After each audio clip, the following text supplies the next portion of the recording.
அஸ்ஸலாமு அலைக்கும். 10 நிமிஷத்துல இட்லி, தோசைக்கு உண்டான சாம்பார் எப்படி பண்ணலாங்கிறத குயிக்கா பார்த்துரலாம். நம்ம சேனல ஃபர்ஸ்ட் டைம் பார்க்குறதா மறக்காம சப்ஸ்கிரைப் பண்ணிடுங்க. துவரம் பருப்பும், பச்சை பயிரும் சம அளவுல எடுத்துக்கோங்க.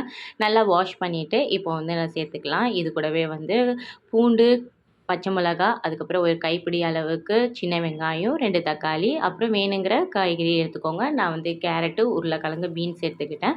கூடவே மஞ்சத்தூள், உப்பு, 1/2 டேபிள் ஸ்பூன் அளவுக்கு எண்ணெய் விட்டுக்கிட்டேன். கொஞ்சோண்டு பெருங்காயத்தூள், அதுக்கப்புறம் வந்து காய்கறி முழுகிற அளவுக்கு தண்ணி சேர்த்து, இப்போ ப்ரெஷர் குக்கரில் ஹை ஃப்ளேமில் ஒரு விசிலும், லோ ஃப்ளேமில் ஒரு விசிலும் விட்டு எடுத்து, இப்போ வந்து வேணுங்கிற அளவுக்கு திக்னஸ்க்காக நீங்கள் வந்து தண்ணி விட்டுக்குங்க. இப்போ நெக்ஸ்ட் வந்து அதை தாளிச்சிடலாம். கடுகு, கருவேப்பிலை, வெங்காயம், அது கூடவே காஞ்ச மிளகா, அப்புறம் சாம்பார் பொடி போட்டு நம்ம தாளித்து விட்டுறலாம். மேற்கொண்டு மேலே வந்து மல்லி இலை போட்டு எடுத்துக்கலாம். சூப்பரான சாம்பார் ரெடி. கண்டிப்பாக ட்ரை பண்ணி பாருங்கள். நம்ம சேனலை ஃபஸ்ட் டைம் பார்க்கறதா மறக்காம சப்ஸ்கிரைப் பண்ணுங்கள். தேங்க்ஸ் ஃபார் வாட்சிங்.